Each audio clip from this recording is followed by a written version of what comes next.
The ongoing trade war with the U.S. and domestic challenges such as in its property sector and weak domestic consumption formed the backdrop of discussions on China's economy during the final day here at the World Economic Forum.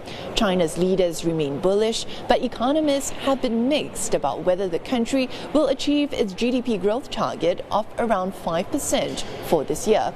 I met up with renowned economist Keyu Jin to get her take on that and much more.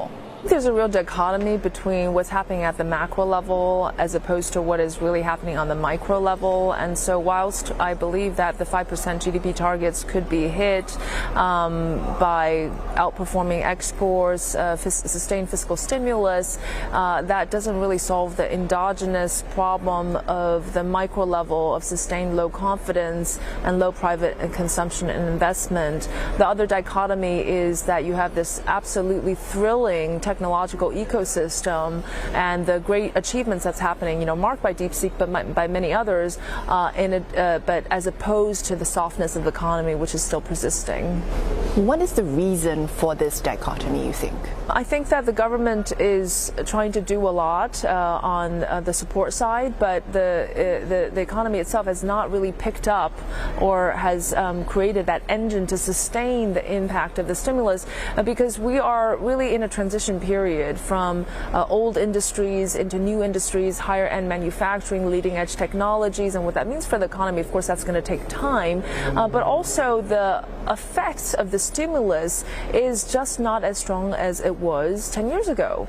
And a lot of on the monetary side, a lot of the credit is still stuck in the financial system. It's not going into the real economy, reaching the small and medium-sized companies. And so lowering that cost of capital for the wider economy is going to be absolutely critical. One of the big transitions is banking on China becoming a consumption power.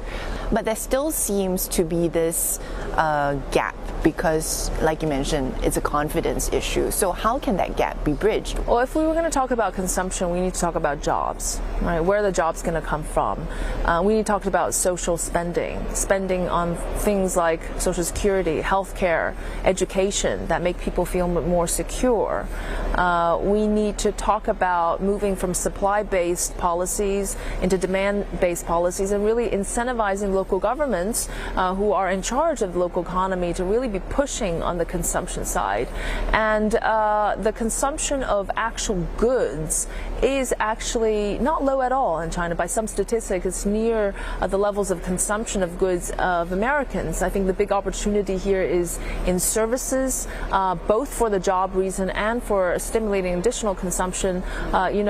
Chinese services only account for half of GDP, 50%, and less than 50% of employment. These numbers should really be at 80%. And so I think the opportunities are local, overwhelmingly local, not in the first-tier cities anymore. It's about opening up the local economy to the new generation of highly innovative young people who want to create a local economy, raise the standards of living in all areas, not just the consumption of actual goods, but services, entertainment, tourism, and many other things that fit with their lifestyle. What will it take to create these jobs that not just are there, but that people will want to take up and are able to take up? Well, first of all, you have to lower the barriers of entry. You have to have good regulatory framework to allow private actors to step into these industries, to loosen some of these controls. But also, if you look at the skills, right, and the education system, it's geared towards a certain kind of job, but those are not necessarily the jobs that are available in China. So this is why the Chinese government is rapidly increasing the quality and the quantity of vocational training schools where the jobs actually lie.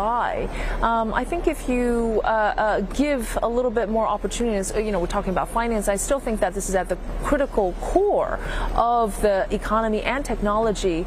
Financial services, financial access to these young people, to the small and medium-sized businesses will help push them into creating that local economic dynamism. Some suggested there needs to be a stronger fiscal commitment from the government to signal that and boost confidence? Everything's relative, right? If you look at the economic fundamentals relative to the U.S., potential U.S. financial economic recession, crisis, etc., a lot of global capital is actually taking another look at China. And of course, the DeepSeek moment that have spurred this new thought that actually China could well be ahead of the curve in terms of the technological dynamism is inviting more opportunities back into China. And of course, the Chinese government's opening up policies, especially in finance, in investment to the rest of the world, will help. It's just a cycle. It's not, most of the capital is not politicized, and it will return to China so long as I think, what has improved in the last year or two is that they understand the Chinese government is completely focused on the economy, back on growth, not on the other things, back on growth, and trying to lure back investors and really laying down a foundation for that. Where does that now leave trade? China's transitioning from the old industries, low labor-intensive final goods exporter to key supplier of intermediary goods. Despite everything that is happening and the talks of decoupling, we're not really seeing decoupling between U.S. and China trade. It's just going through a longer route through ASEAN countries, through Mexico, and so forth. Trade is going to be much more costly, and we're going to see a lot of recalibration of globalization. I'd say regionalized production plus localized technology in ASEAN countries. We're going to see also a lot more trade corridors, trade agreements signed between various parties, a lot more fragmentation, but not necessarily less opportunities. We're going to see less of a global order and a global umbrella that harnesses trade. But as we mentioned, these interdependencies are there to stay.